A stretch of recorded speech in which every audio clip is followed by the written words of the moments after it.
Ontem, nessa mesma transmissão pela internet, o presidente Jair Bolsonaro comentou uma outra decisão tomada pelo Supremo Tribunal Federal. Esta decisão de pedido de análise dos pedidos de impeachment contra Bolsonaro na Câmara é uma decisão monocrática, individual, solitária da ministra Carmen Lúcia, mas ontem, como eu disse, foi um dia cheio, porque o plenário do Supremo se reuniu para discutir a anulação das condenações do ex-presidente Lula na Lava Jato. Essa decisão já tinha sido tomada na turma, foi rediscutida no plenário e o plenário confirmou por 8-3 a decisão que havia sido tomada na turma. Nós vamos conversar um pouco agora com o resultado já conhecido, com o criminalista e professor da Fundação Getúlio Vargas, Celso Vilardi. Professor, muito obrigado pela entrevista aqui para a CNN. Gostaria que o senhor nos dissesse o seguinte: agora, portanto, são anulados os processos, foram anuladas as condenações, melhor dizendo, do ex-presidente Lula lá em Curitiba. A discussão se deu em torno do foro, né, do local onde o processo foi tocado e onde ocorreu o julgamento. Não deveria ter ocorrido em Curitiba, segundo a compreensão do Supremo Tribunal Federal. Quando for designado um novo foro, uma nova vara para os casos envolvendo o ex-presidente Lula, tudo recomeça do zero, instrução, depoimento, ou algo que foi feito lá em Curitiba pode ser aproveitado pela vara que vier a ser designada para cuidar dessas denúncias que continuam existindo contra o ex-presidente Lula? Bom dia a você, a todos. Eu acho que tudo começa do zero. Eu diria até que tudo começa do zero absoluto quando se trata, por exemplo, do caso do triplex, porque agora será necessário combinar essa decisão do Pleno do Supremo Tribunal Federal pela incompetência com a decisão da suspeição da segunda turma, que vai além disso. E, ao julgar suspeito o juiz, anula, inclusive, os atos de investigação e, portanto, no caso do triplex, a questão da própria busca e apreensão também foi anulada. Razão pela qual, se for possível continuar, será possível começar a partir do zero absoluto. Não é nem do momento do recebimento da ação, porque tem diligências que foram anuladas. E isso tudo vai ter que ser verificado pelo juiz nos limites da prescrição. A possibilidade de não haver um julgamento final por conta da prescrição é uma possibilidade, hoje, eu diria, considerável. Até porque a gente está falando de um processo que não durou dias, semanas e meses, durou anos. Então, o senhor está nos explicando que é a mesma coisa que pegar todo o levantamento de informações, depoimentos, análises de anos e colocar no lixo. É mais ou menos isso, porque nós vamos retornar efetivamente ao momento de início da investigação. A decisão de ontem do Supremo, na verdade, traria o caso para o início do processo. Ou seja, o juiz teria que reavaliar a denúncia e começar o processo a partir da denúncia. Mas, pelo menos no caso do triplex, há também uma anulação dos atos investigativos em função da suspeição do juiz.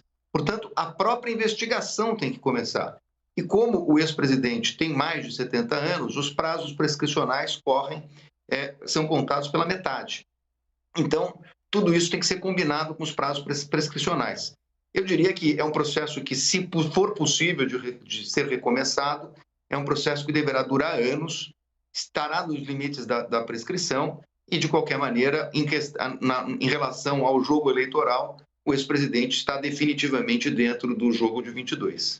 Professor, eu vi muitas críticas ao ministro Fachin usando o seguinte argumento: bom, só agora o relator da Operação Lava Jato compreende que Curitiba não era o foro adequado para o julgamento do ex-presidente Lula, depois de ele ficar com os direitos políticos suspensos e principalmente, né, depois de passar 580 dias na cadeia. Mas há uma justificativa para isso, né? O pedido da defesa de análise do foro adequado para julgamento do ex-presidente Lula só chegou ao Supremo Tribunal Federal no final do ano passado. Portanto, ele não havia sido provocado por essa razão e, portanto, não poderia tomar uma decisão a respeito de algo para o qual ele não foi provocado. Agora, essa discussão foi feita em instâncias inferiores e instâncias inferiores a avaliação foi absolutamente oposta à do Supremo Tribunal Federal, não é, professor?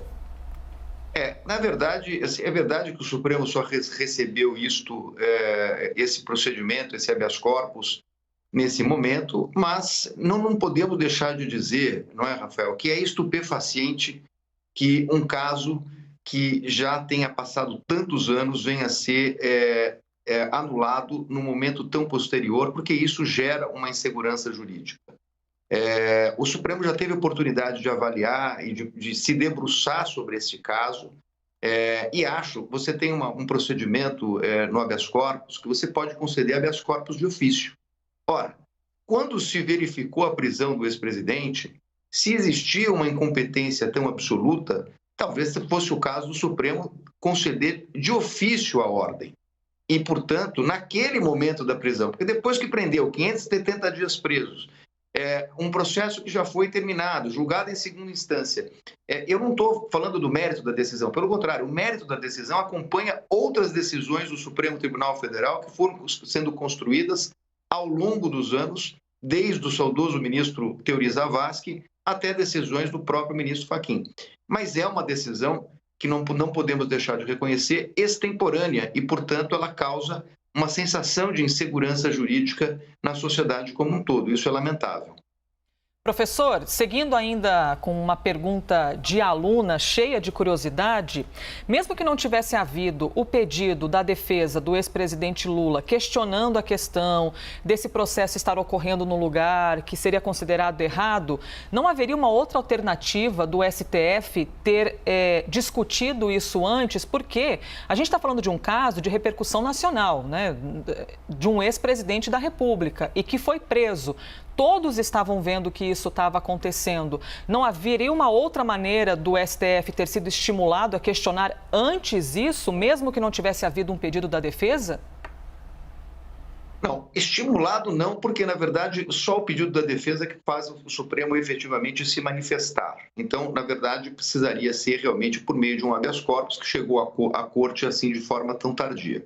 Mas, como eu disse, na verdade, quando você está tratando de uma nulidade, que se entendeu ontem absoluta, a ponto de anular todos os atos, o Supremo, quando se debruçou sobre a prisão, aí sim, um ministro, ele próprio, ou todos os ministros, poderiam ter dito, olha, mas aqui há um problema de competência que afronta, então talvez não seja o caso de julgar e poderia conceder de ofício.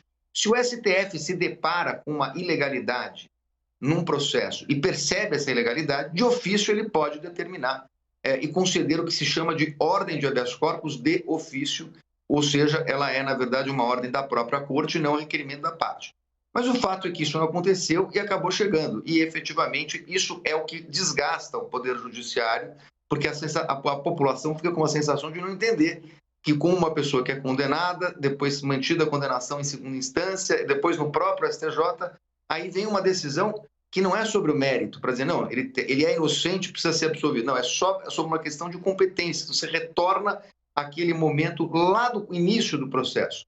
E é isso que gera insegurança. Mas seja como for, a decisão, efetivamente, ela era, aqui, do ponto de vista jurídico, esperada, porque o Supremo tem se manifestado de uma forma reiterada a respeito de incompetência da Vara de Curitiba. Nós conversamos com o advogado criminalista, professor da AGV, Fundação Getúlio Vargas, Celso Vilardi, nos ajudando a entender um pouco melhor a decisão de ontem do Supremo. No plenário, 8-3, o Supremo determinou a anulação das condenações do ex-presidente Lula pela Operação Lava Jato. Professor, muito obrigado pela entrevista aqui para a CNN. Uma boa sexta-feira, bom trabalho ao senhor. Até uma próxima. Obrigado, bom dia. Obrigada, bom dia.